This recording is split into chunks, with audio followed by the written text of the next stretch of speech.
Stephanie Gray is the executive director of the Canadian Centre for Bioethical Reform. It is the group behind the ads.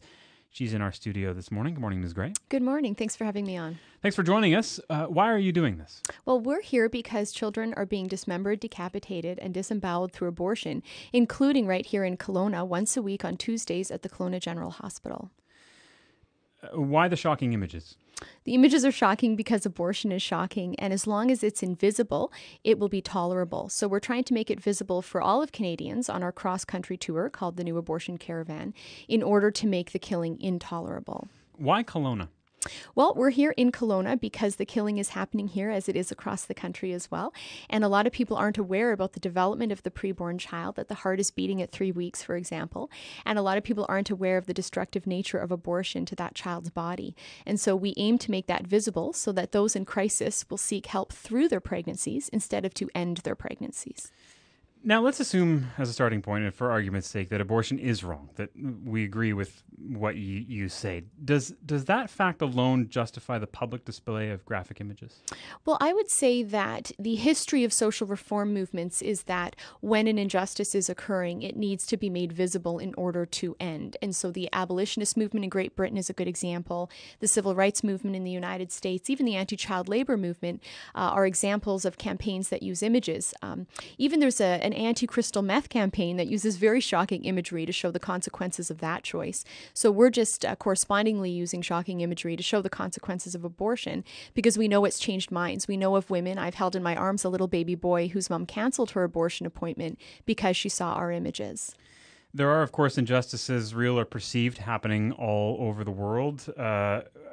I think people would object, for example, if images of sexual abuse were put on billboards. What's the difference? Good question. I think the difference between sexual imagery is that the nature of sexual imagery is it can turn people on. But acts of injustice like the Holocaust or the lynching of African Americans are designed to turn people off. And so what we're doing here is parallel to campaigns like campaigns to remember the Holocaust or to help children starving in Africa. We have obscenity laws that deal with matters of sexual content, but what we're showing is not a matter of sexual content, but just the destruction and dismemberment of the body of a child. Which some people would find offensive. People don't have the choice to look, to see your trucks. They drive by. We had a couple of them drive by today. They're huge, and they're in your face. People don't have the choice whether they see them or not. That's right. The images are offensive, but that's because abortion is offensive. And for those who are disturbed, we ask, are they more disturbed about the pictures on display, or are they more disturbed that children are being killed, and 700 every year in this city?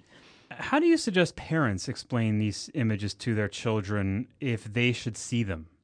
Well, and we have worked with parents and young children, and we would say that they should gently explain to their children that some bad things happen in the world in which they live, but that mommy and daddy love that child and would never hurt that child. But because some people hurt children, those who want to save children are putting images on display to help children from being killed. And is it okay that small children see images like this? Well, we're not targeting children. We're targeting those who are old enough to have abortions. Yeah, but they're public displays. These are That's huge right. billboards. You can't choose whether or not you see these. Well, and we recognize the effect of targeting those who are old enough to have abortions is that some younger people see them.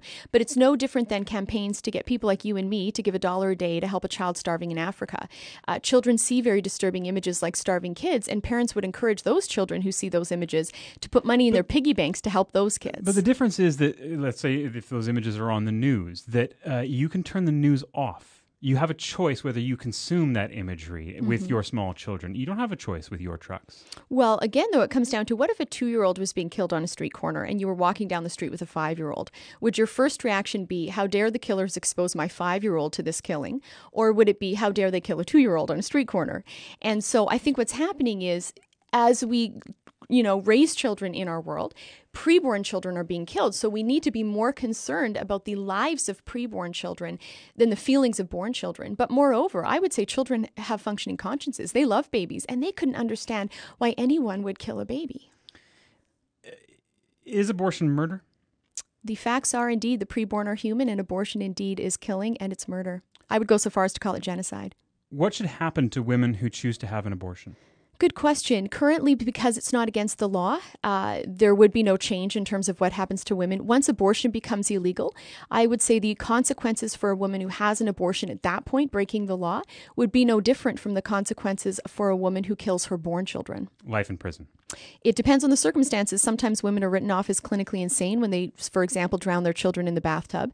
And I think by the time we change public policy, we'll have changed public opinion, and there will be very few women who break an abortion law, just like there are very few women who drown their children in the bathtub.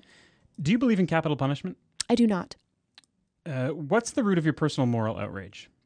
The conviction that all human beings are equal, the conviction that our charter has it right when it says everyone has a right to life, as well as the United Nations Declaration on Human Rights, which says all members of the human family have a right to life. And so because I believe in equality and I believe in human rights, and because I know the preborn are human scientifically, the core of my belief is that equality demands we protect preborn children.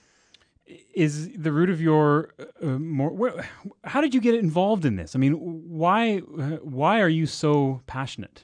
You know, actually, as a young child, I was exposed to the issue because both my parents were involved in the movement and my mom volunteered at a pregnancy help center.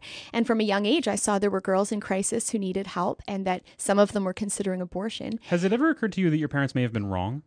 I have very much looked at the debate. I've studied both sides of the argument intensely. I sometimes think I could argue for the abortion rights cause better than most abortion advocates, but I have seen far better arguments on the pro-life side, and that is what has caused me to be deeply convicted. My parents and I are right, not because I happen to think that way, but because science tells me life begins at fertilization, and I think the UN and the Charter are right when they say all humans have a right to life. What do you say to people who, I mean, you have pilot cars with the trucks. Why is that? Yeah, so there have been some threats and incidents of violence directed towards us. And so as a deterrent to violence, we have security cars which monitor the truck with video cameras so that people are less inclined to lash out and be violent towards our team. How often does that happen? It hasn't happened too much, thankfully, because we have gone to great measures of security, high security endeavor. Ms. Gray, thanks very much for joining us this morning. Thank you.